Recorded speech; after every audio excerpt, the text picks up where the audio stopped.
দূর থেকে ঈশানকে নিজের দিকে একদৃষ্টে তাকিয়ে থাকতে দেখে বুকের ভেতরটা কেঁপে উঠল তার। লজ্জায় তড়িঘড়ি করে চোখ সরিয়ে নিল সে। আজকাল কেন জানি ঈশানের সামনে এলেই তার ভেতরটা এলোমেলো হয়ে যায়। হৃৎপিণ্ডটা অকারণে দ্রুত চলতে শুরু করে, হাত পা ঠান্ডা হয়ে আসে। আর হবেই বা না কেন, শুভ্রা বুঝে গেছে সে আর স্বাভাবিক নেই।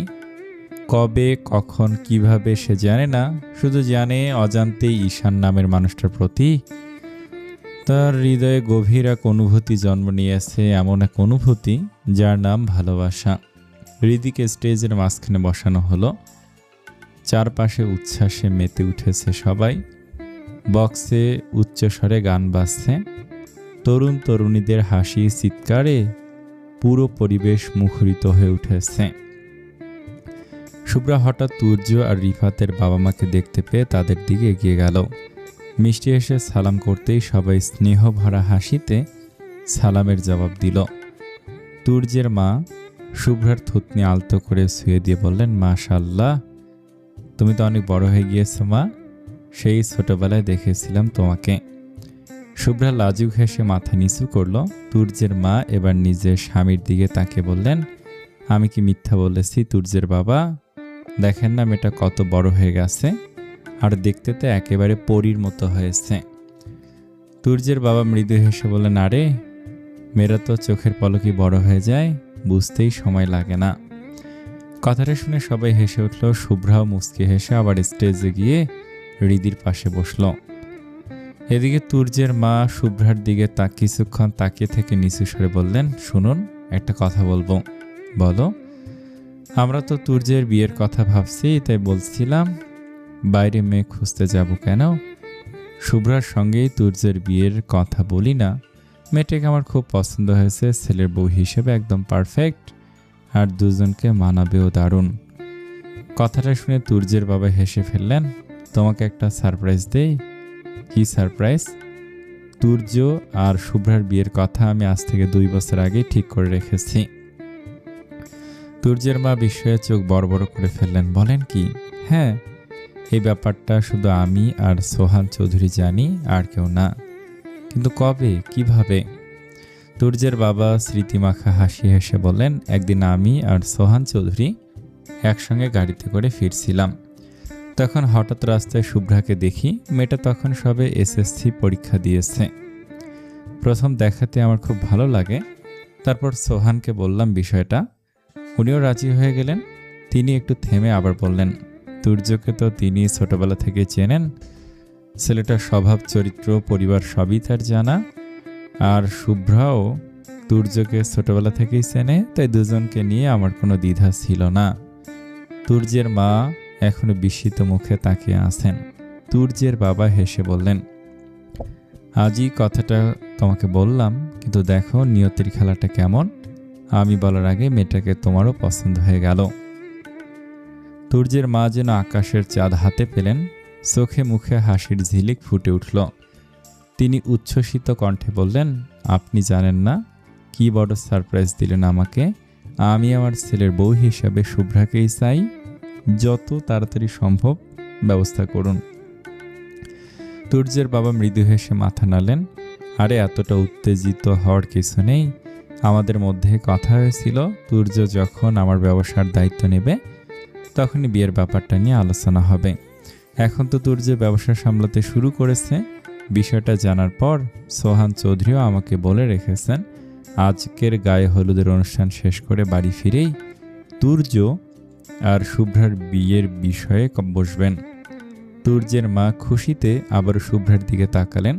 মনে মনে যেন মেয়েটাকে ইতিমধ্যেই নিজের ছেলের বউ হিসেবে কল্পনা করে ফেলেছেন। এদিকে আনুষ্ঠানিকভাবে গায়ে হলুদের অনুষ্ঠান শুরু হয়ে গেছে। স্টেজ জুড়ে আনন্দ আর কোলাহলের রেশ ছড়িয়ে পড়েছে। একে একে আত্মীয় স্বজন, বন্ধু বান্ধব সবাই স্টেজে উঠে হৃদির গালে, কপালে আর হাতে হলুদ মেখে দিতে লাগলো। চারপাশে ক্যামেরার ফ্ল্যাশ ঝলসে উঠছে বারবার। হাসি, ঠাট্টা আর শুভকামনায় মুখর পুরো পরিবেশ। হঠাৎ বক্সে বাজতে থাকা গানের ভলিউম আরও একটু বেড়ে গেল, আর তার সঙ্গে সঙ্গে শুভ্রা মিহি, পাখি আর তাদের বয়সে আরও কয়েকজন মেয়ে স্টেজের সামনে চলে এলো। মুহূর্তের মধ্যেই তারা গানের তালে তালে নাচ শুরু করে দিল। কেউ 2 হাত উঁচু করে ঘুরছে, কেউ কোমর দুলিয়ে তাল মিলিয়ে নাচছে, কেউ আবার হাসতে হাসতে অন্যদের টেনে নিচ্ছে মাঝখানে। নাচতে নাচতে শুভ্রা, মিহি, পাখি আর বাকি মেয়েরা একসঙ্গে গেয়ে উঠল, নান্টু ঘটকের কথা শুইনা অল্প বয়সেই করলাম বিয়া। মুরব্বীরা কইল সবাই নো টেনশন নো চিন্তা। গানের তালে তালে তারা সবাই একসঙ্গে হাত তুলে বুকের সামনে হৃদয়ের আকৃতি বানিয়ে কোমর দুলিয়ে নাচতে লাগলো। তারপর আরও জোরে গেয়ে উঠল, পোলা তো নয় সে তো আগুনের গোলা রে, পোলা তো নয় একখান আগুনের গোলা। চারপাশের ছেলেরা শীষ বাজাতে আর চিৎকার করে উৎসাহ দিতে লাগলো, হো হো। স্টেজের সামনে হইচই পড়ে গেল। এদিকে ঈশান 2 হাত বুকে গুটিয়ে দাঁড়িয়ে ভুরু কুঁচকে তাকিয়ে আছে। এরা আবার কোন গান বের করে নাচছে। মাথা নেড়ে অন্যদিকে তাকাতে যাবে ঠিক তখনই শুভ্রা নাচতে নাচতেই তার সামনে এসে দাঁড়ালো। ঈশান কিছু বুঝে ওঠার আগেই মেয়েটা নির্লজ্জের মতো তার শার্টের কলার চেপে ধরল। এই কথা শেষ করার সুযোগই পেল না সে। শুভ্রা টেনে তাকে সোজা স্টেজের মাঝখানে নিয়ে এলো। চারপাশে মুহূর্তেই হইচই পড়ে গেল। রিফাত আর তুর্য তো হাসতে হাসতে দ্বিগুণ হয়ে গেছে। ঈশান অবিশ্বাস্য নিয়ে শুভ্রার দিকে তাকিয়ে আছে, আর শুভ্রা সে দিব্যি গানের তালে তালে নাচতে নাচতে ঈশানের চারপাশে ঘুরে ঘুরে গিয়ে উঠল, দেখলে তারে মনে হয় বড়ই আলা ভোলা, আমার লাগি পরাণে তার দেয় না কভু দোলা। গান গাইতে গাইতে একবার আঙুল তুলে ঈশানের দিকে দেখালো, ব্যাস। জনতা আবার চিৎকার দিয়ে উঠল, উই। ঈশানের চল শক্ত হয়ে গেল, আর শুভ্রার মুখে তখন দুষ্টু হাসি। গান শেষ হতেই সে হালকা ধাক্কা দিয়ে ঈশানকে আবার সাইডে সরিয়ে দিল। তারপর বন্ধুদের সঙ্গে তাল মিলিয়ে আবার গিয়ে উঠল। মুরব্বীরা কইল সবাই নো টেনশন নো চিন্তা, পাইছ জীবনে দারুণ একটা পোলা, পোলা তো নয় সে তো আগুনের গোলা রে, পোলা তো নয় একখান আগুনের গোলা। স্টেজ জুড়ে হাসি, হাততালি আর শীষের শব্দে উৎসব যেন আর জমে উঠল। গান শেষ হতে শুভ্রা হাসতে হাসতে মেয়েদের ভিড়ের মধ্যে মিলিয়ে গেল। কয়েক সেকেন্ডের মধ্যেই তাকে আর কোথাও দেখা গেল না। এদিকে স্টেজের একপাশে দাঁড়িয়ে থাকা ঈশানের মুখ অন্ধকার হয়ে আসছে। এই মেয়েটা সাহস দিন দিন বাড়ছেই। সবার সামনে তার শার্টের কলার ধরে টেনে স্টেজে তুলে এনেছে। এখন পুরো অনুষ্ঠানে কে কি ভাবছে ঈশ্বরই জানে। চোয়াল শক্ত করে সে ভিড় থেকে বেরিয়ে এলো। আজ যে শুভ্রাকে খুঁজে বের করবেই, তারপর কি করবে সে নিজেও জানে না। তবে মেয়েটার খবর আছে আজকে। স্টেজের আশপাশে খুঁজলো, হৃদির ভেতরে খুঁজলো, বাড়ির ভেতরে খুঁজলো, কিন্তু শুভ্রার কোনো হদিশ নেই। হাঁটতে হাঁটতে সে বাড়ির সামনে নিরিবিলি রাস্তার দিকে চলে এলো। চারপাশে রঙিন লাইটের আলো ছড়িয়ে আছে। দূর থেকে ভেসে আসছে গানের শব্দ আর মানুষের কোলাহল। ঈশান থেমে চারপাশে তাকালো। গেল কোথায় মেয়েটা? নিজের মনে বিড়বিড় করলো সে। ঠিক তখনই ঠান্ডা নরম কিছু একটা তার গালে ছুঁয়ে গেল। ঈশানের পুরো শরীর কেঁপে উঠল। প্রতিক্রিয়া দেখাতে 1 সেকেন্ডও সময় নিল না। দ্রুত হাত বাড়িয়ে সে নিজের গালের কাছে থাকা হাতটা শক্ত করে চেপে ধরল। পেছন থেকে সঙ্গে সঙ্গে ভেসে এলো পরিচিত এক কাঁপা কাঁপা কণ্ঠ, ঈশান ভাই। শুভ্রা কণ্ঠস্বর শুনেই ঈশানের চোখ শুরু হয়ে গেল। হাতের মুঠো আর শক্ত হয়ে এলো। অন্ধকারে ধীরে ধীরে মাথা ঘুরিয়ে পেছনে তাকালো সে। শুভ্রা ধরা পড়ে যাওয়া চোরের মতো দাঁড়িয়ে আছে। চোখে মুখে স্পষ্ট ধরা পড়েছে অপরাধবোধ। ঈশান কিছু বলল না। ধীরে ধীরে শুভ্রার হাতটা নিজের দিকে টেনে আনলো। তারপর হাতের কাছে মুখ নিয়ে গিয়ে গন্ধ শুকলো। সঙ্গে সঙ্গে কাঁচা হলুদের তীব্র গন্ধ নাকে এসে লাগলো। ঈশানের নাক মুচকে উঠল। আর বুঝতে একটুও বাকি রইল না, এই দুর্ধর্ষ মেয়েটা একটু আগে সুযোগ বুঝে তার গালে হলুদ মেখে দিয়েছে। মুহূর্তের মধ্যে ঈশানের রাগ সরসর করে বেড়ে গেল। যখন তখন সবার সামনে এমন ফাজলামি করার মানে কি? সে ঝটকা দিয়ে শুভ্রার হাত ছেড়ে দিল। তারপর চরম বিরক্তিতে তার দিকে তাকিয়ে শক্ত গলায় বলল, সবার সামনে অমন ফাজলামি করার মানে কি Shubhra? What is this nonsense? এখন সবাই আমাদের নিয়ে কী ভাবছে? শুভ্রা, তুমি এখনো ছোট নও যে তোমার মাথায় মিনিমাম কমন সেন্স থাকবে না। ঈশানের এমন আচমকা ধমকে ভেতরে ভেতরে কেঁপে উঠল শুভ্রা। চারপাশের মানুষের সামনে নিজেকে বড্ড অসহায় লাগলো তার। সে অপরাধীর মতো মাথা নিচু করে রইল। ধরা পড়া গলায় বলল, সরি ঈশান ভাইয়া, আই এম রিয়েলি সরি। ঈশান তার কথা একটু শান্তও হলো না, বরং আরও রেগে গিয়ে বলল, রাখো তোমার সরি, জাস্ট শাট আপ।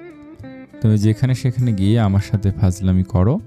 আমাকে কি তোমার জোকার মনে হয় যে যা ইচ্ছে তাই করবে আমার সাথে?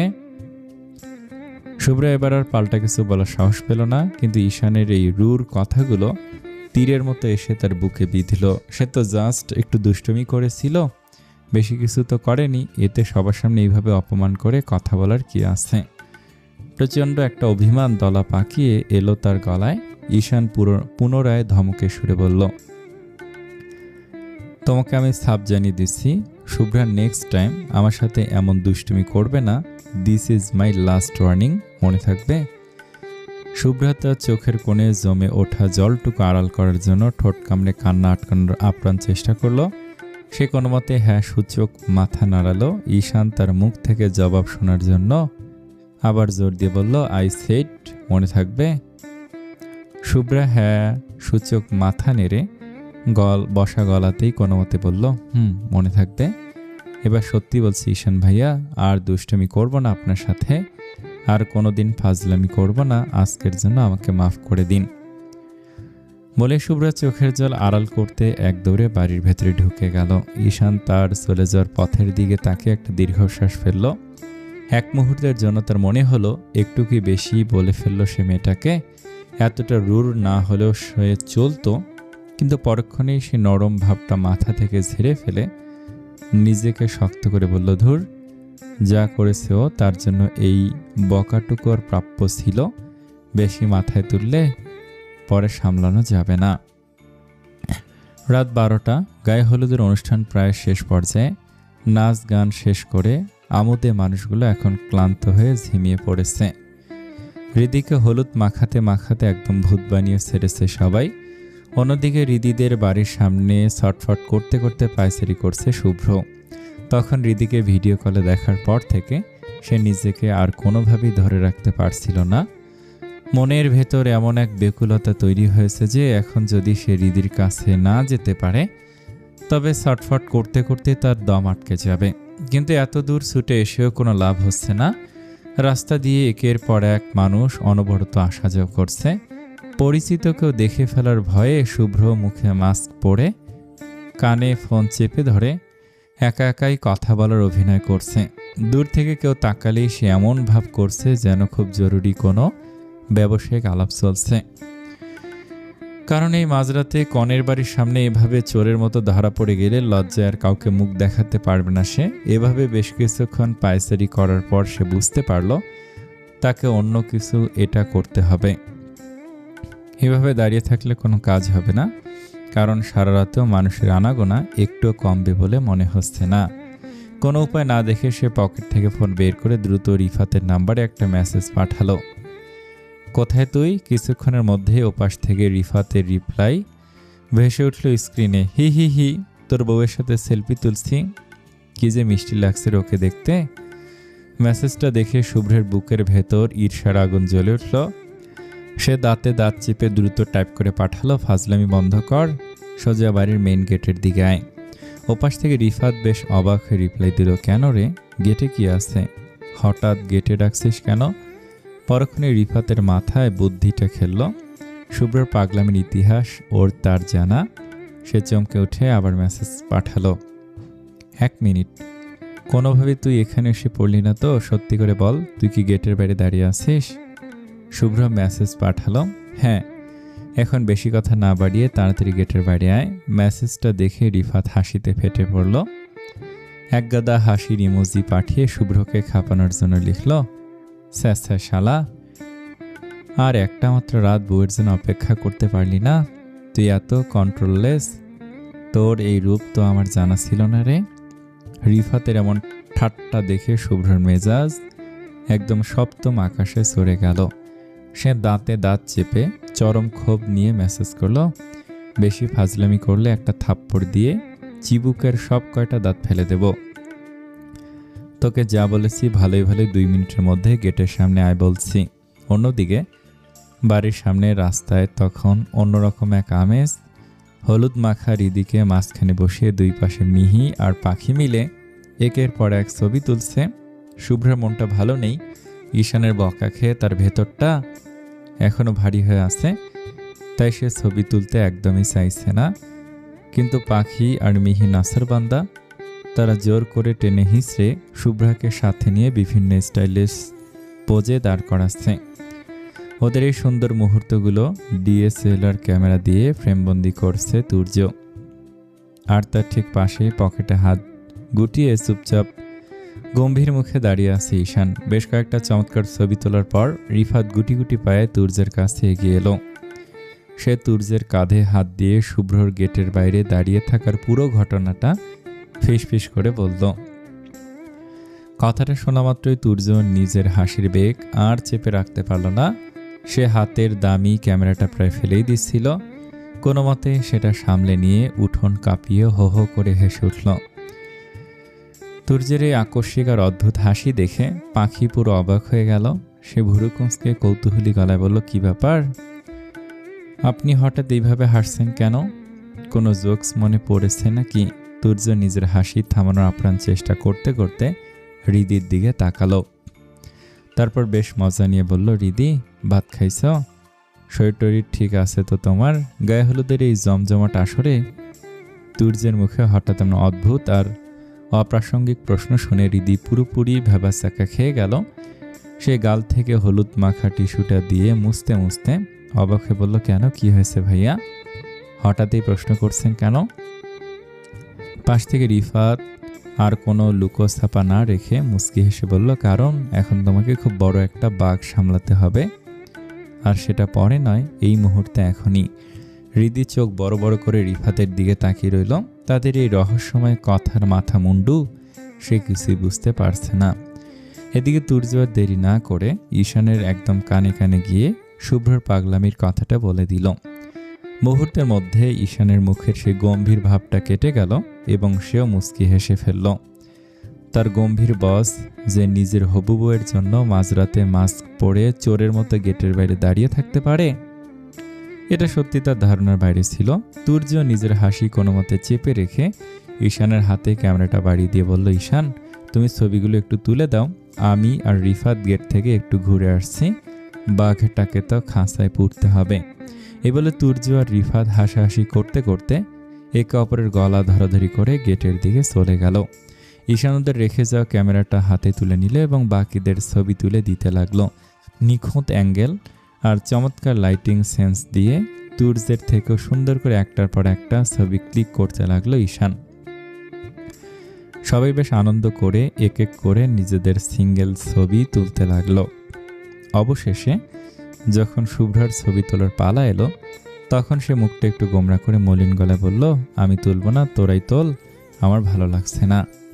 কিন্তু পাখি আর মিহিরা কোনো কথাই শুনল না। তারা তুমুল জোরাজুরি শুরু করে দিল এবং এক প্রকার বাধ্য হয়ে শুভ্রা ক্যামেরার সামনে নিজের পোজ দেয়।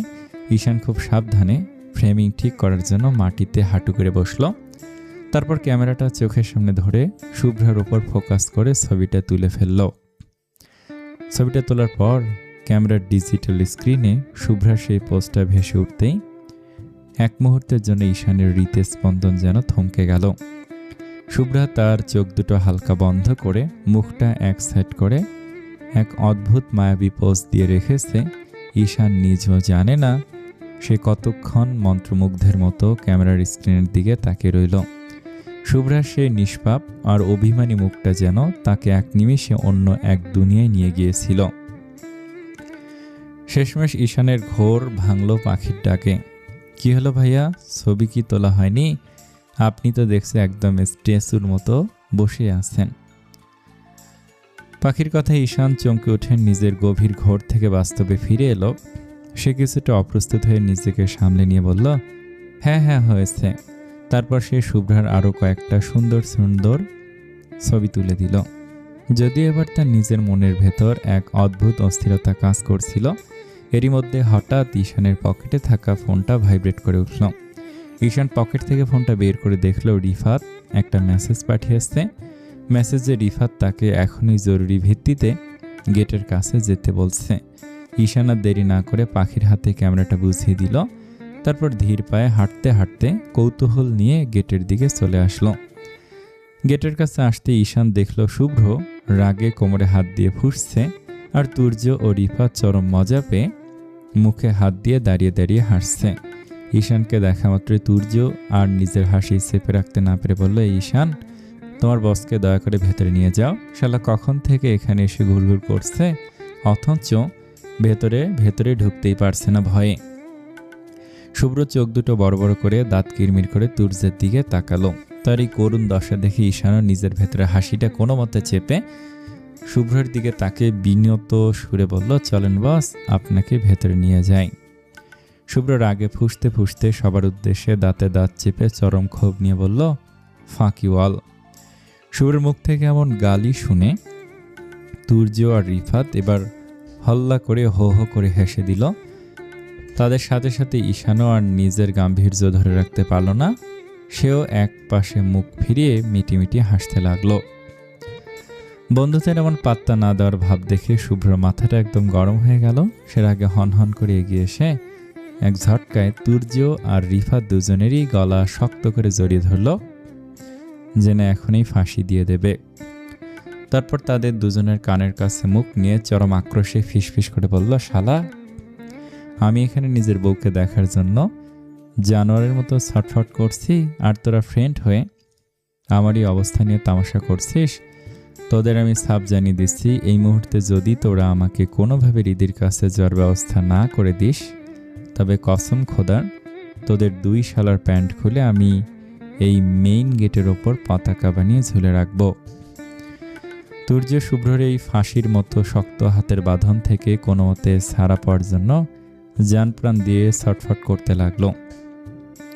দম আটকে যাওয়ার ভান করে সে বিষম খেতে খেতে বলল, উফ শালা স্যার, বলছি তো শ্বশুরের কি কাপড়ের এতই আকাল পড়েছে যে আমাদের প্যান্ট খুলে তোকে মেইন গেটে দেশের পতাকা টানাতে হবে? ওদের এই কাণ্ড দেখে ঈশান এবার আর হাসির বেগ ধরে রাখতে পারল না। সে পেট চেপে ধরে হাসতে হাসতে রিফাত আর তুর্যের দিকে তাকিয়ে বলল, আরে তুর্য ভাই, আপনারা শুধু প্যান্টের চিন্তা করছেন কেন? বিয়ের বাড়ির রান্নাবান্নার ব্যাপার তো, বাবুর্চিদের যখন বড় বড় ডেক আর রান্নার গরম আইটেম চুলা থেকে নামাতে কাপড়ের অভাব পড়বে, তখন কাপড় খুঁজতে আর দূরে যাওয়া লাগবে না। আপনাদের প্যান্টের সাথে সাথে ওই আন্ডারওয়ালাগুলো দিয়েই না হয় বাবুর্চিরা গরম পাতিল নামিয়ে নেবে। একদিনে দুই পাখি, কি বলেন বস? ঈশানের মুখ থেকে এই কথা শুনে তুর্য আর রিফাত যেন একদম হা বনে গেল। তারা হা করে ঈশানের দিকে তাকিয়ে মুখ গুছিয়ে পাল্টা কিছু একটা বলতে যাবে, তার আগে শুভ্র এবার বেশ সিরিয়াস হয়ে দুজনকে এক ঝটকায় ছেড়ে দিয়ে বলল, দেখ, আমার এখন ফাজলামি করতে ভালো লাগছে না। তোর আগে আমাকে একটা কাজের আইডিয়া দে, কিভাবে আমি এখন সবার চোখ ফাঁকি দিয়ে ভেতরে যাব। রিফাত শুভ্রর হাতের চিপে দুমড়ে মুচড়ে যাওয়া নিজের দামি পাঞ্জাবিটা, তারপর কলারটা কোনো মতে টেনে টেনে ঠিক করতে করতে বিরক্ত হয়ে বলল, শালা, আর একটা মাত্র রাত তুই কন্ট্রোল করতে পারিস নাই? আজকের এই রাতটা তো শুধু মাঝখানে, কাল রাতে তো একদম বাসর ঘরেই ওকে পেয়ে যাবি, তখন সারা রাত দেখিস। এখন এই মাঝরাতে চোরের মতো ভেতরে যাওয়ার কি দরকার? শুভ্র এবার আর এক বিন্দু হালকা মেজাজে নেই। সে একদম গম্ভীর হয়ে নিজের প্যান্টের পকেটে দুই হাত ঢুকিয়ে তুর্য আর রিফাতের দিকে সোজা তাকালো। তার চোখের দৃষ্টিতে এখন এক চরম হুমকি। সে ঠান্ডা কিন্তু থমথমে গলায় বলল, আমি 1 থেকে 3 পর্যন্ত গুনব, এর মধ্যে যদি তোরা আমাকে ভেতরে যাওয়ার কোনো জিনুইন আইডিয়া না দিস, তাহলে কিন্তু আমি যা বলেছি ঠিক তাই করব। তোদের দুজনের সাধের প্যান্ট থাকবে ওই বিয়ের মেইন গেটের সাথে ঝুলানো, আর আন্ডারওয়্যারগুলো চলে যাবে বাবুর্চিদের গরম পাতিল নামানোর কাজে। এবার তোরা ভেবে দেখ কি করবি। 1, 2। শুভ্র 3 বলার আগেই তুর্য এক প্রকার আটকে উঠে লাফিয়ে বলল, থাম ভাই থাম, আর গুনতে হবে না, একটা বুদ্ধি পাইছি, তোকে পেছনের দিক দিয়ে ভেতরে যেতে হবে। ঈশান একটু অবাক হয়ে পেছনের রাস্তার কথা চিন্তা করে বলল, পেছনে তো বিশাল বড় দেয়াল, ওদিক দিয়ে কিভাবে যাবে? রিফাত পাঞ্জাবিটা সামলে নিয়ে বলল, তাছাড়া আর কোনো রাস্তা খোলা নেই, কারণ সামনের দিকে এখনো অনেক মানুষ গিজগিজ করছে। শুভ্র এখন মেইন গেট দিয়ে ঢুকতে গেলেই কেউ না কেউ চিনে ফেলবে। শুভ্র আর এক মুহূর্ত কথা বাড়িয়ে সময় নষ্ট করতে চাইল না। সে সরাসরি হুকুমের সুরে বলল, চল আমার সাথে। যেই কথা সেই কাজ। চারজন মিলে চোরের মতো চুপি চুপি হৃদিদের বাড়ির একদম পেছনে চলে আসলো। সেখানে এসে দাঁড়াতে দেখলো এক বিশাল উঁচু দেয়াল দাঁড়িয়ে আছে। হৃদির কাছে পৌঁছাতে হলে এই দেয়াল টপকাতে হবে শুভ্রকে। শুভ্র আর কোনো দ্বিধা না করে শার্টের হাতটা দুটো কোণেই পর্যন্ত ভালো করে গোটাতে লাগলো। তার এই রণপ্রস্তুতি আর দেয়াল টপকানোর মারমুখী ভাব দেখে রিফাত বিড়বিড় করে বলল, ইন্না লিল্লাহি ও ইন্না ইলাইহি রাজিউন। বলে রিফাত আবার তুকতাক করে কপালে হাত দিয়ে বলল, ভাই তুই কি আজকে মেয়েটাকে একদম মেরেই ফেলবো? যেভাবে শার্টের হাতটা গুটিয়ে নিজেকে তৈরি করছিস দেখে তো আমারই বুক কাঁপছে। তুর্য তখন পকেট থেকে ফোন বের করে দ্রুত কাউকে একটা মেসেজ টাইপ করতে করতে বলল, হৃদিকে এখনই অসুস্থ হওয়ার জন্য তৈরি হতে বলো, বেশি দেরি করলে আর চলবে না। শুভ্র অবশ্য তখন কারোর কোনো কথাই কানে তুলছিল না। তার পুরো ধ্যান জ্ঞান তখন ওই দেয়ালের ওপারে। সে এক পা পিছিয়ে গিয়ে জোরসে একটা লাফ দিল এবং দেয়ালের ওপরের অংশটা ধরার আপ্রাণ চেষ্টা করলো, কিন্তু দেয়ালটা বেশ উঁচুই ছিল, যার কারণে তার হাত ফসকে বারবার নিচে পড়ে যাচ্ছিল। কিছুতেই দেয়ালের কার্নিশ নাগাল না পেয়ে সে চরম রাগে আর বিরক্তিতে নিজের মনেই বিড়বিড় করে কুৎসিত একটা গালি দিয়ে উঠল, বাল, এই দেয়ালটা এত উঁচু করে দিয়েছে কেন? অনেক চেষ্টা করেও দেয়ালের মাথাটা কোনো মতেই ছুঁতে না পেরে শুভ্রর কপাল বেয়ে ঘাম ঝরতে লাগলো। সে হাঁপাতে হাঁপাতে চরম বিরক্ত হয়ে ঈশানদের দিকে তাকালো। তাদের এভাবে হাত গুটিয়ে তামাশা দেখতে দেখে মাথাটা ঠিক রইল না। সে ফুঁসে উঠে বলল, হাঁ করে দাঁড়িয়ে দাঁড়িয়ে আমার সার্কাস না দেখে আমাকে একটু সাহায্য কর। শুভ্রের এমন অসহায় আর ক্ষুব্ধ চেহারা দেখে তুর্য, রিফাত আর ঈশান এগিয়ে এলো। তুর্য বলল, আইস্থা খাড়া, তোরে আমরা আজকে শূন্যে ভাসাইয়া দিতাছি। যেই কথা সেই কাজ। ঈশান আর তুর্য দুই পাশ থেকে শুভ্রর দুই পা শক্ত করে ধরলো আর রিফাত পেছন থেকে শুভ্রর কোমর ধরে ধাক্কা দিতে লাগলো। তিনজন মিলে পুরো গায়ের জোর খাটিয়ে শুভ্রকে আস্তে আস্তে দেয়ালের ওপরের দিকে তুলতে শুরু করলো। শুভ্র তখন দুই হাত বাড়িয়ে দেয়ালের কার্নিশটা ছোঁয়ার আপ্রাণ চেষ্টা করছে। সবকিছু ঠিকঠাকই চলছিল, কিন্তু শুভ্র যখন একদম মাঝ পথে, তখনই ঘটল বিপত্তি। রিফাত শুভ্রর কোমর ঠেলতে ঠেলতে হঠাৎ তুর্যের দিকে তাকিয়ে ফিসফিস করে বলল, ওরে বাবারে দোস্ত, এই শালা শুভ্রর যে রাক্ষসী ওজন রে, এর যে ভারী শরীর, বাসরাতে হৃদি বেচারির ওপর এই জলহস্তিটা পড়লে তো মেয়েটা একদম চ্যাপটা হয়ে আলু ভর্তা হয়ে যাবে। বিয়ের পরের দিন সকালে তো হৃদিকে সোজা অর্থোপেডিক হসপিটালে নিয়ে প্লাস্টার করা লাগবে।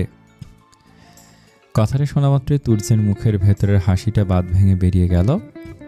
সে হো হো করে হেসে উঠল। আর তুর্যকে ওভাবে হাসতে দেখে রিফাত নিজের হাসি ধরে রাখতে পারল না। সেও খিলখিল করে হাসতে লাগলো। ওদের এই কাণ্ড দেখে ঈশানও আর নিজের পেশাদারিত্ব বজায় রাখতে পারল না। তারও হাসির চোট কানের কাছে চলে গেল। হাসির চোটে তিনজনেই হাত পায়ের সমস্ত শক্তি যেন এক মুহূর্তেই ফুরিয়ে এলো। তাদের শরীর কাঁপতে লাগলো এবং তারা শুভ্রকে উপরের দিকে ধরে রাখার ক্ষমতা হারিয়ে ফেলল। শুভ্র বুঝতে পারল যে এই তিনজন হারামজাদা এখন তাকে মাঝ পথেই ছেড়ে দেবে এবং সে নিচে পড়ে কোমরটা ভাঙবে। শুভ্র একদম শেষ মুহূর্তে নিজের সমস্ত শক্তি এক জায়গায় করে বাতাসে একটা ঝাঁকুনি দিল। তিনজনে যখন হাসতে হাসতে তাকে প্রায় ছেড়েই দিয়েছে, ঠিক তখনই শুভ্র চিতা বাঘের মতো একটা লাফ দিয়ে দেয়ালের একদম কর্নারটা শক্ত করে ধরে ফেলল। অন্যদিকে শুভ্রকে ছেড়ে দেওয়ার সাথে সাথে তুর্য, রিফাত আর ঈশান হাসির চোটে ভারসাম্য হারিয়ে একজন আরেকজনের ওপর ধপাস করে মাটিতে পড়ে গেল। মাঝরাতের নিস্তব্ধতা ভেঙে তারা তিনজন মাটিতে শুয়ে হাসতে হাসতে একদম গড়াগড়ি খেতে লাগলো। রিফাত হাসতে হাসতে পেটে হাত দিয়ে বলে উঠল, ওরে আল্লাহ রে, আমার পেটে নাড়ি ভুড়ি ছিঁড়ে গেল রে। শুভ্র দেয়ালের ওপরে ঝুলে থেকে নিচে তাকালো। বন্ধুদের এই হাল দেখে সে এক চরম হিংস্র দৃষ্টিতে তাদের দিকে তাকিয়ে মনে মনে বলল, তোদের আমি পরে দেখে নেব। তারপর সে নিজের 2 হাতের জোরে শরীরটাকে টেনে দেয়ালের উপরে তুলল এবং হৃদিদের বাড়ির ভেতরের দিকে টপকাতে শুরু করলো। ক্লান্ত শরীরে নিজের রুমে এসে ঢুকলো হৃদি। শরীরটা আর এক মুহূর্ত চলছে না, যেন এখনই ভেঙে পড়বে। আয়নার সামনে গিয়ে দাঁড়াতেই সে নিজে চমকে উঠল। সারা মুখে থাকা থোকা থোকা হলুদ লেগে আছে। নিজেকে ভালো করে দেখে ফিস ফিস করে বলল, মাগো, দেখতে একদম পেতনির মতো লাগছে। সে আর দেরি না করে ড্রেসিং টেবিল থেকে দ্রুত টিস্যু পেপার নিয়ে মুখের হলুদগুলো ঘষে ঘষে মুছতে লাগলো। রুমের এই নিস্তব্ধতা কাঁপিয়ে হৃদি আপন মনে গুনগুন করে গেয়ে উঠল, ভালোবেসে এইবার আয় কাছে তুই, সব ভুলে একবার আয় তোকে ছুঁই। পরের লাইনটা গাওয়ার আগে আচমকা এক ঝড়ো বাতাসের বেগে একটা চেনা পুরুষালী কণ্ঠস্বর তার কানের কাছে ভেসে এলো, ও আমার বুলবুলি সোনার ময়না রে, ভালোবেসে চলে আইছি, সামলাও এখন আমাকে। চমকে উঠল হৃদি। ভয়ে গায়ের লোম খাড়া হয়ে গেল তার। সে সাথে সাথে পেছন ফিরে তাকালো। তার তাকানো মাত্রই তার চোখ দুটো চরক গাছ। 2 হাত বুকের ওপর ভাঁজ করে রুমের দরজা বন্ধ করে দেয়ালে হেলান দিয়ে দাঁড়িয়ে আছে খোদ শুভ্র। তার ঠোঁটের কোণে এক সিলতে বাঁকা হাসি। এই মাঝরাতে নিজের ঘরে হুট করে শুভ্রকে দেখে হৃদি যেন আস্তে একটা ভূত দেখল। সে নিজের ওপর নিয়ন্ত্রণ হারিয়ে গলা ফাটিয়ে চিৎকার দিয়ে উঠল, শুভ্র আর 1 সেকেন্ডও সময় নষ্ট করল না। সে শিকারি ইগলের মতো এক সিটকে ছুটে এসে নিজের 2 হাত দিয়ে হৃদির মুখটা শক্ত করে চেপে ধরল। তারপর চারপাশটা একবার দেখে নিয়ে ফিস ফিস করে ধমকে উঠল, স্টুপিড, চিল্লাচ্ছিস কেন? পুরো বাড়ির মানুষকে জাগাবি নাকি?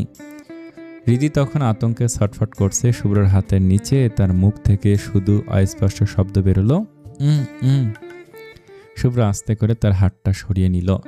হৃদি বড় বড় শ্বাস নিতে নিতে সাথে সাথে জেরা করার ভঙ্গিতে বলল, আপনি মাঝরাতে এখানে কিভাবে এলেন? শুভ্র একটা হালকা দেবদূতের মতো হাসল। তারপর হৃদির একদম কাছে এসে ঠাট্টার ছেলে বলল, হেলিকপ্টার দিয়ে সরাসরি তোর ছাদে চলে এসেছি। হৃদি রেগে গিয়ে বলল, ফাজলামি করছেন আমার সাথে? শুভ্র চোখের ইশারায় দুষ্টুমি ফুটিয়ে বলল, না তো, প্রেম করছি। হৃদি মুখটা ঘুরিয়ে নিয়ে বলল, অসভ্য একটা। অসভ্যতা আমি তো এখনো করি নাই, এখন করব।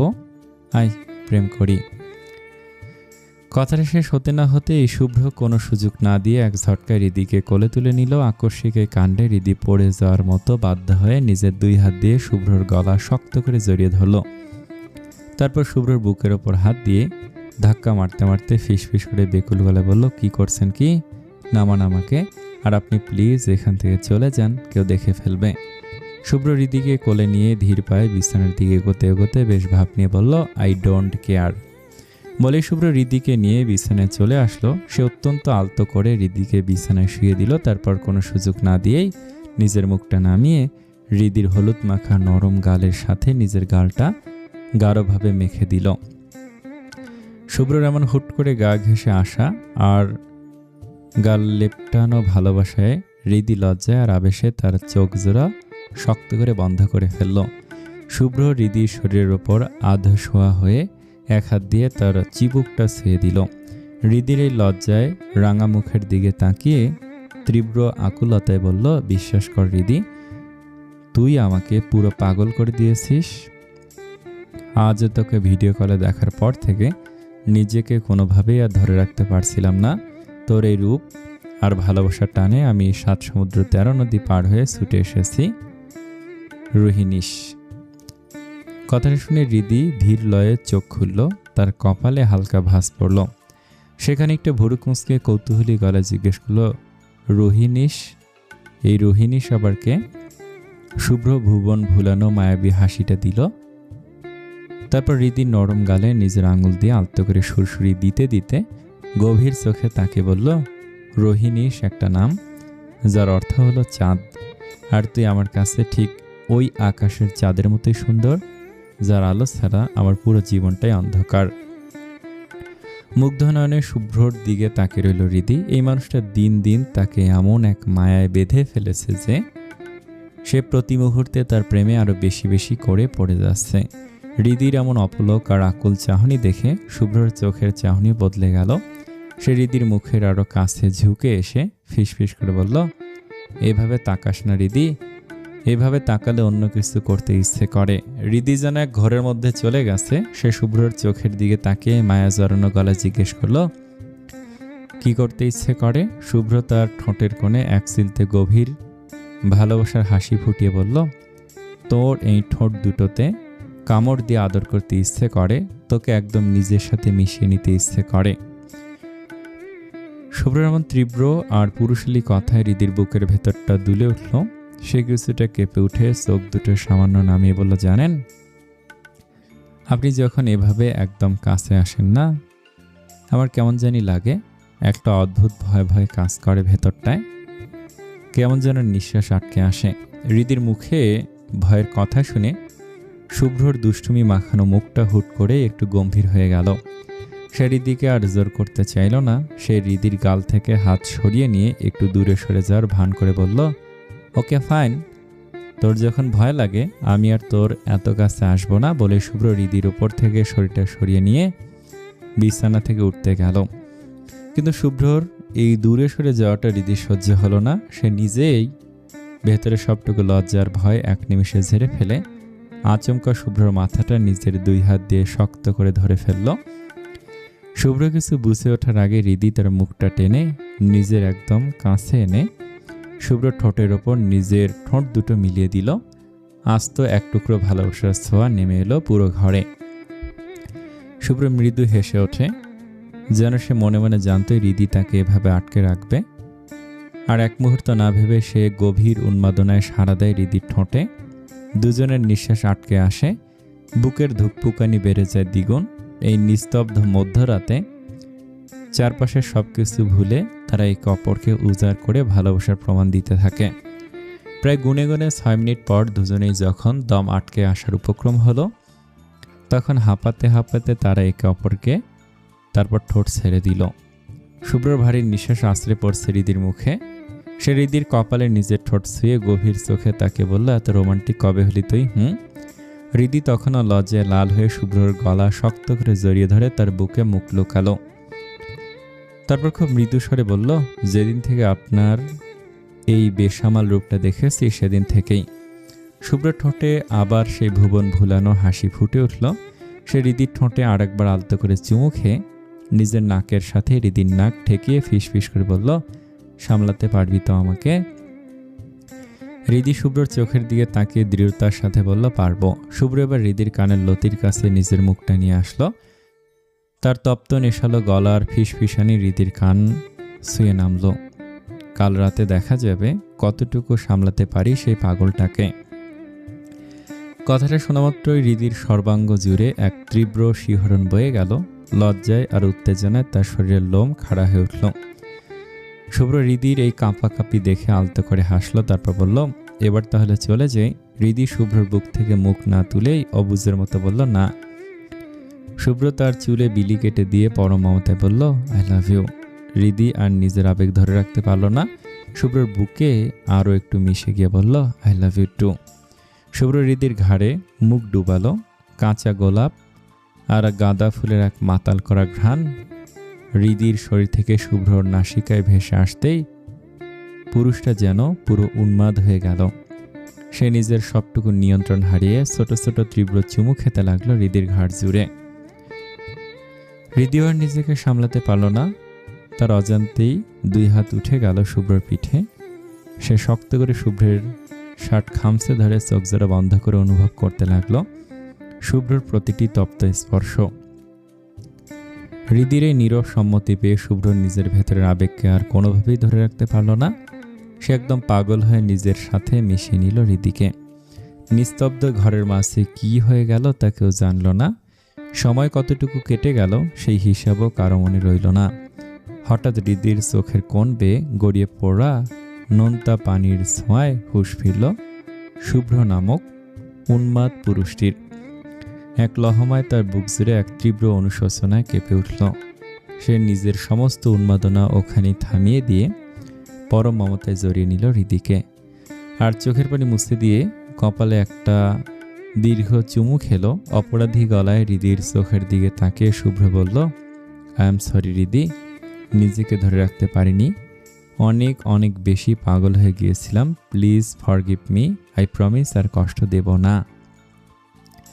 কিন্তু হৃদির তরফ থেকে কোনো সারা শব্দ পাওয়া গেল না। শুভ্র খানিকটা ঘাবড়ে গিয়ে তার মুখের উপর ঝুঁকে পড়ে ভালো করে তাকালো।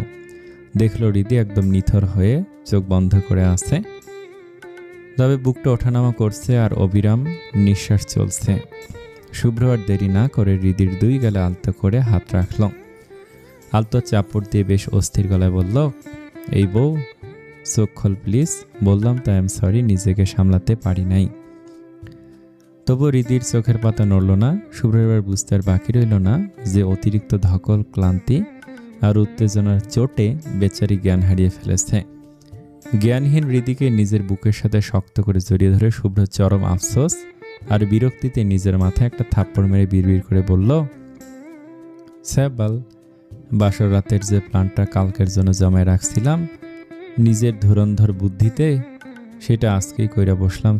নিজের ওপর এই কন্ট্রোলটুকু রাখতে পারলি না শুভ্র। শুভ্র বিছানা থেকে উঠে দাঁড়িয়ে দ্রুত নিজের পোশাকগুলো ঠিকঠাক করে পরে নিল।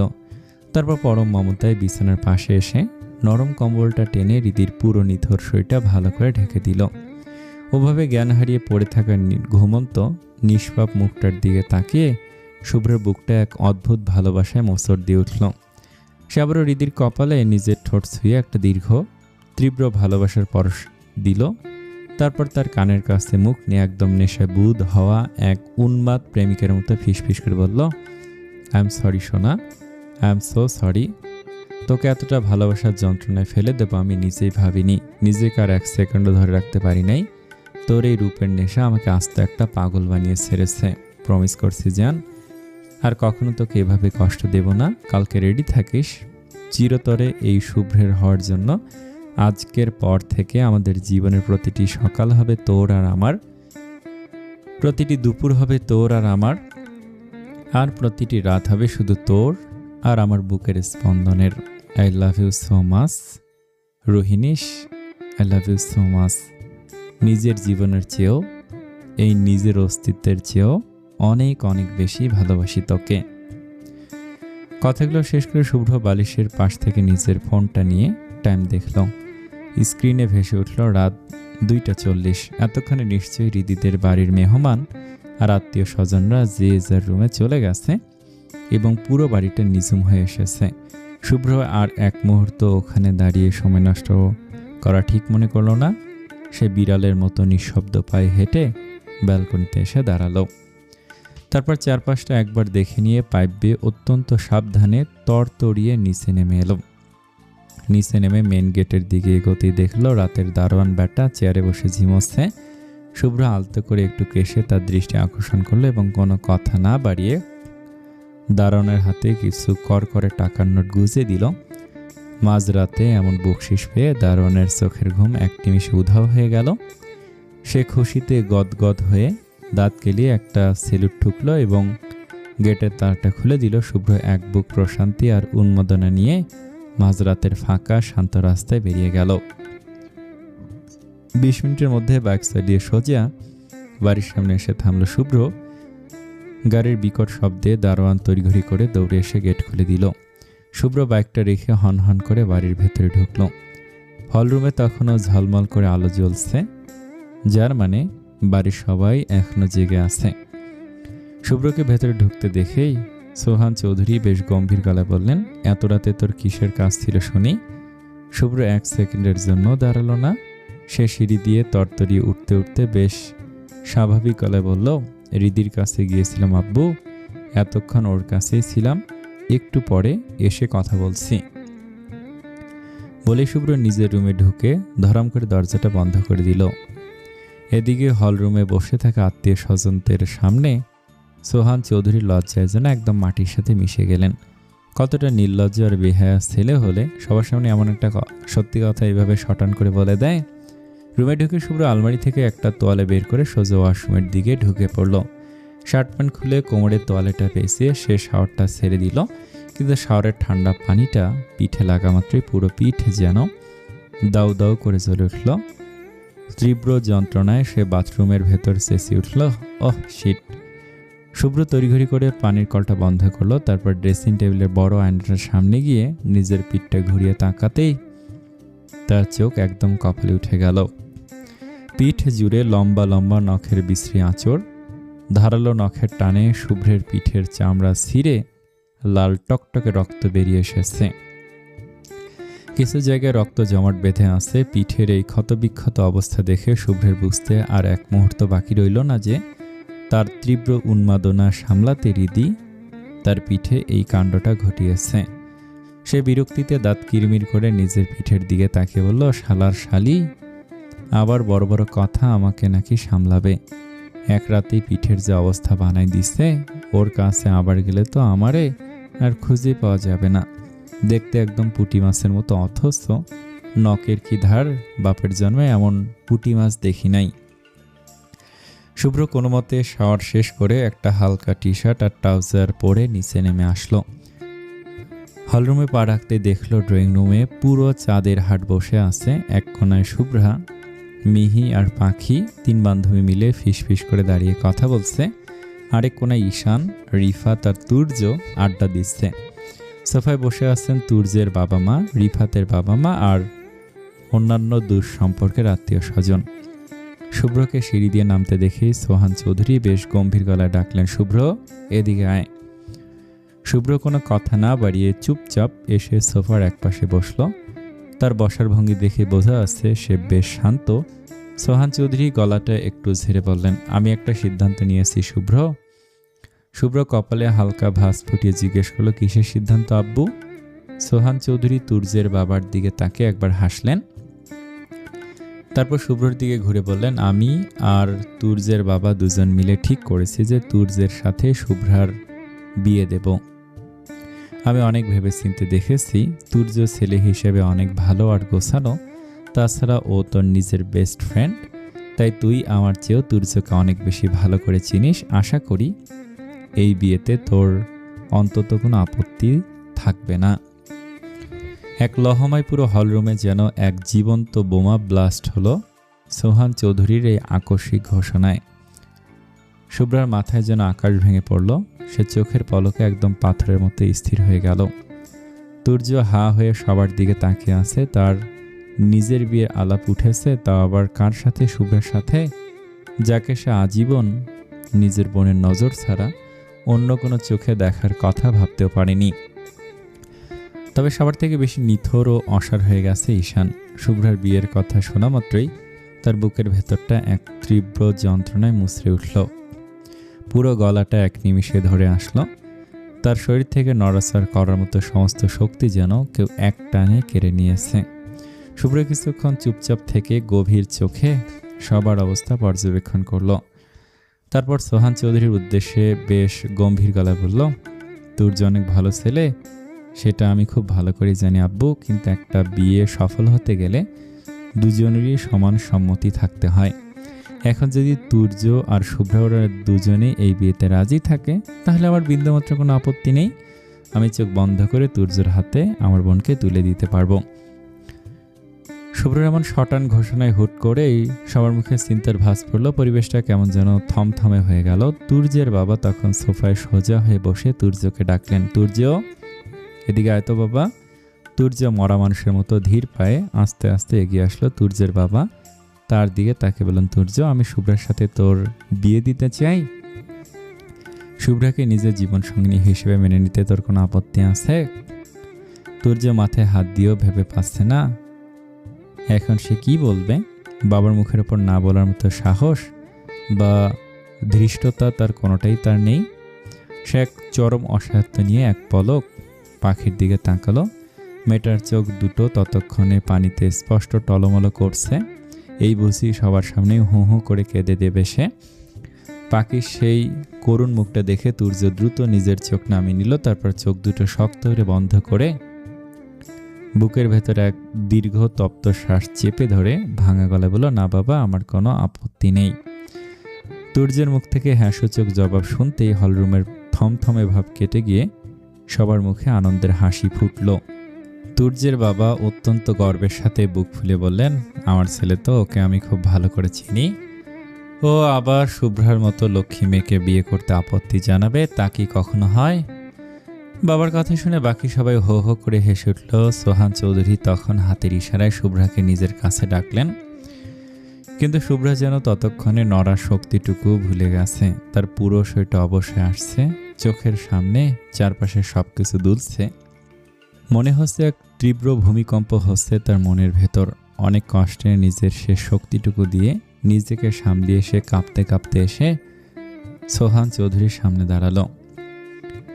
সোহান চৌধুরী তার সেই ফ্যাকাশে হয়ে যাওয়া মুখের দিকে তাকিয়ে স্বাভাবিক গলায় বললেন, তোকে তো আর নতুন করে কিছু বলার নেই শুভ্রা, যা সিদ্ধান্ত নেওয়ার তো তোর সামনে নিলাম। এখন বল, তোর কি তুর্যকে বিয়ে করতে কোনো আপত্তি আছে?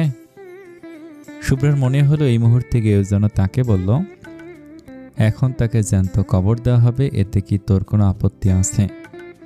বুক ফেটে কান্না আসতে চাইল তার, কিন্তু সবার সামনে নিজেকে সামলাতে নিজের দাঁত দিয়ে নিচের ঠোঁটটা শক্ত করে কামড়ে ধরে রাখল সে। নিজের ভেতরের এই তীব্র মানসিক যন্ত্রণা আর ছটফটানি মুখ বুজে সহ্য করতে লাগলো শুভ্রা। এখন কি বলবে সে? কিভাবে সবার সামনে চিৎকার করে বলবে যে সে এই বিয়েটা করতে পারবে না? কারণ সে যে অন্য একজনকে নিজের মনের মণিকোঠায় বসিয়ে রেখেছে। সে ঈশানকে প্রচণ্ড ভালোবেসে ফেলেছে। হ্যাঁ, শুভ্রা যাকে নিজের অজান্তে নিজের জীবনের চেয়েও বেশি ভালোবেসে ফেলেছে, সেই মানুষটি আর কেউ নয়, সে স্বয়ং ঈশান। শুধু ভালোবাসাই নয়, এই গম্ভীর ও শান্ত পুরুষের প্রতি মারাত্মকভাবে আসক্ত হয়ে গেছে শুভ্রা নামক মেয়েটি। ঈশান ছাড়া অন্য কোনো পুরুষের প্রতি তার কখনো কোনো আলাদা ফিলিংস কাজ করেনি। ঈশানকে চোখের সামনে দেখলে বুকের ভেতরের হার্টবিট যেভাবে অবাধ্য হয়ে যায়, সে তীব্র ও মধুর অনুভূতি আর কোনো পুরুষকে দেখলে তার মনে জাগে না। জীবনের প্রতিটা ভয়, ভালো লাগা, তীব্র অভিমান কিংবা আবদার, তার সব কিছুই তো জড়িয়ে আছে কেবল ঈশানের সাথে। তাহলে মনের গভীরে আগলে রাখা ওই পুরুষটিকে ভুলে গিয়ে অন্য কাউকে নিজের স্বামী হিসেবে মেনে নেওয়া কি আদৌ সম্ভব? পৃথিবীর ৮-১০টা মেয়ের পক্ষে হয়তো পরিস্থিতি মেনে নিয়ে সম্ভব হলেও হতে পারে, কিন্তু শুভ্রার বেলায় তার মন পরিষ্কার বলে দিচ্ছে এটা কোনোভাবেই সম্ভব না। ঈশানকে না পেলে সে নির্ঘাত মরেই যাবে এখন। কিন্তু এখন সে কি করবে? সবার সামনে চিৎকার করে কি বলে দেবে যে সে ঈশানকে ভালোবাসে? কিন্তু এই চরম সত্যি কথাটা সে মুখ ফুটে কিভাবে বলবে? ঈশান যে হিন্দু, তাদের সমাজ আর ধর্মের দেয়ালটা যে বড্ড বেশি উঁচু। তার বাবা মরে গেলেও কখনো একজন ভিন্ন ধর্মের ছেলের সাথে নিজের মেয়ের বিয়ে দেবেন না। কোনো পরিবার বা মানুষই চায় না নিজের ধর্মকে অসম্মান করে সন্তানকে অন্য ধর্মে ঠেলে দেওয়ার জন্য। তাহলে কি তার আর ঈশানের মিলন আদৌ কোনোদিন সম্ভব নয়? এই কট্টর পরিবার আর সমাজ কি কোনোদিন তাকে মেনে, তাদের এই সম্পর্কটাকে মেনে নিবে? ভাবতেই চোখ ফেটে জল বেরিয়ে আসতে ছিল শুভ্রার। চোখের কোণে জমা হওয়া নোনা জলটুকু টলমল করে উঠল। তবুও ভেতরের সমস্ত শক্তি দিয়ে লড়াই করে অনেক কষ্টে সে কান্না আটকে রাখল। শুভ্রাকে এভাবে দীর্ঘক্ষণ চুপ করে থাকতে দেখে সোহান চৌধুরী পুনরায় কিছুটা কড়া গলায় বললেন, কি হলো শুভ্রা, কথা বলছিস না কেন? শুভ্রা আর সহ্য করতে পারল না। সে এবার মাথা তুলে ঝাপসা চোখে সরাসরি ঈশানের দিকে তাকালো। ঈশান তখন মাথা নিচু করে শক্ত পাথরের মতো ফ্লোরের দিকে তাকিয়ে আছে। তার শূন্য দৃষ্টি ফ্লোরের একটা নির্দিষ্ট বিন্দুতে স্থির। এই মুহূর্তে তার মনের ভেতর কি ভয়ানক ঝড় আর ভাঙচুর চলছে তা একমাত্র উপরওয়ালা ছাড়া আর কেউ জানে না। ঈশানের এই নিস্পৃহতা দেখে শুভ্রা নিজের শেষ আশাটুকু হারিয়ে ফেলল। সে আলতো করে চোখ জোড়া বন্ধ করল এবং এক বুক কষ্ট চেপে ধরে কাঁপানো গলায় বলল, না, আমার কোনো আপত্তি নেই। সবার মুখে এক নিমেষে খুশির জোয়ার বয়ে গেল। ড্রয়িং রুমে উপস্থিত সবাই তৃপ্তির সাথে একসাথে বলল, আলহামদুলিল্লাহ। অবশেষে দীর্ঘ আলোচনা আর দুই পরিবারের সম্মতিতে তুর্য আর শুভ্রার বিয়ের দিনক্ষণ পাকা করা হলো। ঠিক হলো এই আসন্ন বিয়ের মৌসুমেই তাদের 4 হাত এক করে দেয়া হবে। শুভ্র আর হৃদির বিয়ের ঠিক 2 দিন পরে ধুমধাম করা হবে তুর্য আর শুভ্রার বিয়ে উপলক্ষে। শুভ্রা এতক্ষণ কোনো মতে নিজেকে পাথরের মতো শক্ত করে ধরে রেখেছিল, কিন্তু এই চূড়ান্ত ঘোষণার পর সে আর 1 সেকেন্ডও পারল না। তার ভেতরে সমস্ত বাঁধ ভেঙে গেল। নিজের দাঁতে দাঁত চেপে কান্না আটকে শাড়ির কঞ্চিটা এক হাতে শক্ত করে ধরে সে এক প্রকার দৌড়েই সিঁড়ির দিকে চলে গেল।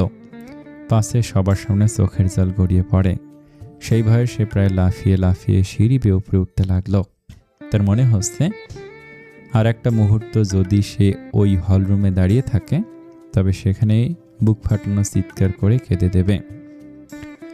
হুট করে শুভ্রার এভাবে চলে যাওয়ার দিকে সবাই এক পলক তাকালো। ঈশানও তার অবশ হয়ে যাওয়া ঘাটটা ঘুরিয়ে শূন্য চোখে সিঁড়ির দিকে তাকালো। তার কেন যেন মনে হচ্ছিল সে কোনো এক ভয়ানক নিকষ কালো দুঃস্বপ্ন দেখছে, আর একটু পরে হয়তো ঘুম ভেঙে যাবে, কেটে যাবে এই ঘর। কিন্তু না, পরক্ষণে নিষ্ঠুর বাস্তবতা তাকে চারপাশ থেকে আষ্টে পৃষ্ঠে গ্রাস করে নিল। এটা কোনো কাল্পনিক গল্প বা নাটক নয়, একদম নির্মম বাস্তব। আর সেই বাস্তবতার নির্মম আঘাতে প্রতিটা সেকেন্ড তার বুকের ভেতরটা যেন শত শত তীরের ফলায় ক্ষত বিক্ষত হতে লাগলো। শুভ্রার এই আকস্মিক দৌড়ে চলে যাওয়াটাকে বাকি সবাই একদম অন্য চোখে দেখল। বড়রা সহ মেহমানরা সবাই মৃদু হেসে উঠলেন। তারা ভাবলেন নতুন বিয়ের কথা শুনে লজ্জায় হয়তো মেয়েটা এভাবে মাথা নিচু করে পালিয়ে গেছে। সাধারণত বিয়ের কথা উঠলে সব বাঙালি মেয়েই যেমন লাজুক আচরণ করে, শুভ্রাও সেটাই করেছে। এই ভেবে সবাই আবার নিজেদের খোশ গল্প আর বিয়ের আলোচনায় মেতে উঠল। এদিকে পাখির পক্ষেও এই দৃশ্য আর সহ্য করা সম্ভব হলো না। সেও চোখ ভর্তি পানি নিয়ে এক প্রকার দৌড়ে নিজের রুমের দিকে চলে গেল। পাখি এভাবে চলে যাওয়ার সময় তুর্য এক পলক তার দিকে তাকালো। পাখির সেই ভেঙে পড়া অবয়বটার দিকে তাকিয়ে তুর্য নিজের বুকের গভীর থেকে এক দীর্ঘ তপ্ত শ্বাস ফেলল, যার মধ্যে লুকিয়ে রইল একরাশ অব্যক্ত কষ্ট আর এক বুক অসহায়ত্ব। জানালার ওলটপালট পর্দা গলে আসা সকালের হালকা সোনালি রোদটা সোজা এসে পড়ল হৃদির মুখের ওপর। সেই চেনা আলোটায় হৃদি খুব ধীরে ধীরে নিজের চোখের পাতা মেলল, কিন্তু চোখ খোলা মাত্র এক তীব্র অবসাদ আর নিস্তেজ ক্লান্তি তার পুরো শরীর জুড়ে ভর করল। বিছানায় সামান্য এপাশ ওপাশ করতে যেতেই হৃদি টের পেল তার শরীর প্রতিটা হাড়, প্রতিটা জোর যেন একদম আলগা হয়ে গেছে। পুরো শরীরটা এক অদ্ভুত ভারী অনুভূতিতে অবশ্যই বিছানার সাথে লেপ্টে আছে। কোমর আর তলপেটে একটা চিনচিনে মৃদু ব্যথা প্রতিটা মুহূর্তে মাথা ছাড়া দিয়ে উঠছে। একটা গভীর ও তীব্র ধকলের পর শরীর যেভাবে ভেঙে আসে, হৃদির এখন ঠিক তেমনটাই লাগছে। সামান্য একটু নড়াচড়া করতে গেলেই তার গায়ের প্রতিটা পেশি ব্যথায় কুঁকড়ে উঠছে। এক অদ্ভুত আবেশ আর একই সাথে এই তীব্র শারীরিক ক্লান্তির মিশ্রণ তাকে বিছানা থেকে উঠতে দিচ্ছে না। শরীর এতটুকুতেই নিস্তেজ আর দুর্বল হয়ে পড়েছে যে কম্বলটা সরিয়ে বিছানা ছেড়ে উঠে দাঁড়ানোর মতো বিন্দুমাত্র শক্তিও তার নিজের ভেতরে খুঁজে পাচ্ছে না। হুট করে তার কাল রাতে সমস্ত কথা মনে পড়ে গেল। মনে হওয়া মাত্রই মুহূর্তে তীব্র লজ্জায় লাল হয়ে সে কম্বলের তলে গিয়ে মুখ লুকালো। এক অদ্ভুত অনাস্বাদিত লজ্জায় তার বুকের ভেতরটা তোলপাড় করে উঠল। কাল রাতে যে কি হয়ে গেল দুজনের মধ্যে তা বোধ হয় কেউ টের পেল না। হুট করে শুভ্র তার এত কাছে চলে আসলো আর সেও কোনো বাধা দিতে পারল না।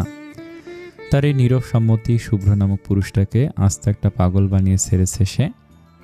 ঠিক তখনই দরজায় সজোরে কড়া নাড়লেন রাবেয়া এহসান। ওপাশ থেকে ডাক দিলেন, হৃদি মা আমার ওঠ, 8টা বেজে গেছে, মেহেদি লাগানোর মেয়েগুলো চলে এসেছে, তাড়াতাড়ি ওঠ। মায়ের গলার আওয়াজে আচমকা হুঁশ ফিরে পেল হৃদি। আজ তো তার বিয়ে, আর সে কিনা এত বড় একটা কথা ভুলে বিছানায় অলসভাবে পড়ে আছে। মনে মনে ভাবলো শব্দ সেই শুভ্রের লোকটার কাছে আসলে হৃদি নিজেকে ধরে রাখতে পারে না। সে বিছানায় শুয়ে শুয়ে রাগে মুখ ফুলিয়ে বিড়বিড় করে বলল, অসভ্য একটা পুরুষ, শরীরটা একদম ব্যথা করে দিয়েছে, আর কোনোদিন কাছে আসতে দেব না। বেলা দুপুর 2টা রিদিদের বাড়ি এখন আত্মীয় স্বজনে একদম গম গম করছে। চারিদিকে শুধু মানুষের হইচই, রান্নাবান্নার রাজকীয় আয়োজন আর অনবরত দামি দামি গাড়ির আসা যাওয়ার শব্দ। বাড়ির ছোট ছোট ছেলেমেয়েরা দল বেঁধে এদিক ওদিক দৌড়াদৌড়ি করছে, আর ওদিকে সাউন্ড বক্সে তার স্বরে গান বাজছে আর তীব্র আওয়াজে যেন মনে হচ্ছে পুরো মাটি কাঁপানো এক উৎসবের আমেজ তৈরি হয়েছে। নিচে যখন এই এলাহি কাণ্ড, তখন ওপরে শান্ত রুমে হৃদিকে কনের সাজে সাজানো হচ্ছে। পার্লার থেকে নামি দুজন রূপটান শিল্পী এসেছেন তাকে সাজানোর জন্য। আয়নার সামনে হৃদি চুপচাপ বসে আছে, আর তার ওপর চলছে নিখুঁত কারিগরি। তাকে পরানো হয়েছে একটি গাঢ় লাল খয়েরি রঙের ভারী আর জমকালো সিল্কের লেহেঙ্গা।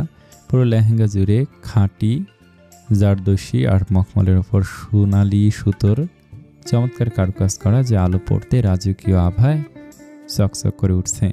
কুচি করে পড়া লেহেঙ্গার ঘেরটা পুরো মেঝে জুড়ে ছড়িয়ে আছে। হৃদির ফর্সা গলার উপর শোভা পাচ্ছে কুন্দনের ভারী সীতাহার ও চোকার, কানে তার সাথে ম্যাচিং করা বড় ঝুমকো, আর কপালে জড়ানো একটি চমৎকার টিকলি। 2 হাত ভরে পরানো হয়েছে লাল আর সোনালি কাঁচের রেশমি চুড়ি, যার সাথে ঝুলছে মায়াবী কলিরে। পার্লারের মেয়েরা অত্যন্ত যত্ন নিয়ে হৃদির মুখে হালকা কিন্তু নিখুঁত ব্লাশ অন এবং চোখে ডার্ক স্মোকি মেকআপ করে দিয়েছে। ঠোঁটে লেহেঙ্গার সাথে মিলিয়ে গাঢ় মেরুন লাল রঙের লিপস্টিক দেয়াতে তার মায়াবী রূপ যেন আরও ঠিকরে বেরোচ্ছে। অবশেষে তার মাথার উপর আলতো করে বসিয়ে দেওয়া হলো একটি বিশাল হালকা ওড়নার 1 লেয়ার ঘোমটা। ওড়নার চারপাশের চওড়া পাটটা তার মুখের অবয়বকে এক অদ্ভুত কনে নজর এনে দিয়েছে। ঘোমটার পাতলা নেটের আড়াল থেকে রীতির ওই লাজুক নিষ্পাপ মুখটা দেখতে একদম স্বর্গের পরীর মতো লাগছে। শুভ্রা, মিহি আর পাখি আগেই হৃদিদের বাড়িতে চলে এসেছে। পাখি মিহি দুজনে বাইরে আত্মীয়দের সাথে সময় কাটাচ্ছে, আর শুভ্রা চুপচাপ হৃদির ঠিক পাশে বসে আছে। শুভ্রা পরেছে আজ ডার্ক খয়েরি আর মেরুন শেডের একটি মডার্ন লং গাউন, যার সামনের দিকটা বুক থেকে শুরু করে একদম নিচ পর্যন্ত চেরা ফ্রন্ট ওপেন স্টাইলের, যা থেকে ভেতরে রাজকীয় সুতোর কাজ করা ঘেরওয়ালা স্কার্টটি মায়াবীভাবে উকি দিচ্ছে। গাউনের পুরো বুক জুড়ে গলার চারপাশে এবং হাতার কবজিতে গোল্ডেন জারদোশি সুতোর নিখুঁত ও ভারী কারুকাজ। হালকা নেটের ওড়নাটি সে এক কাঁধে ভাঁজ করে ঝুলিয়ে রেখেছে, যার জমিনে ছোট ছোট চুমকির কাজ চকচক করছে। গলার উপর মানানসই একটি গোল্ডেন নেকলেস আর 2 হাতে হালকা সোনালি চুড়ি। মাঝখানে নিখুঁত সিঁথি কেটে সিল্কি চুলগুলো 2 কাঁধের ওপর দিয়ে সামনে ও পিঠে খোলা ছেড়ে দেয়া। পোশাকেরই আভিজাত্যপূর্ণ ও মডার্ন স্টাইল শুভ্রার পুরো অবয়বকে এক রাজকীয় লুক এনে দিয়েছে। দেখতে দেখতে খয়েরি পরীর মতো লাগছে শুভ্রাকে, কিন্তু এত সুন্দর একটি সাজের পরও তার মায়াবী মুখে হাসির কোনো লেশমাত্র নেই। চারপাশে আনন্দের কোলাহল, মানুষের হইচই আর উৎসবের পরিবেশে সবকিছুই তার কাছে প্রচণ্ড বিরক্তিকর লাগছে। আর মাত্র 2 দিন বাদে তার নিজের বিয়ে, অথচ তার মনে হচ্ছে 2 দিন পর তাকে জ্যান্ত কবর দেওয়া হবে। ভাবতে এই বুক ঠেলে চোখ ফেটে জল বেরিয়ে আসতে চাইল, কিন্তু দাঁত চেপে সে কোনো রকমে কান্নাটা আটকে ফেলল। শুভ্রা মনে মনে একটা কঠিন সিদ্ধান্ত নিয়েছে, সে আর কোনোদিন ঈশানের সাথে দুষ্টুমি করবে না, নিজে থেকে যেসে একটা কথা বলবে না। মানুষটা হয়তো তার ওপর এমনিতেই প্রচণ্ড বিরক্ত হয়, তাই অযথা আর কাউকে বিরক্ত করতে চায় না সে। এদিকে হৃদি এখনো জানে না যে শুভ্রার বিয়ে ঠিক হয়ে গেছে। সকাল থেকে বিয়ের হাজারো ব্যস্ততার কারণে কেউ তাকে এই খবরটা বলার সময়টুকু পায়নি। আসসালামু আলাইকুম, কী ব্যাপার? ইতিমধ্যেই নতুন গল্প এসে গেছে, আপনারা সাপোর্ট করেননি, খুব কষ্ট পেলাম। যারা নতুন গল্পটি শোনেননি প্লিজ একবার দেখে আসেন, অনেক ভালো।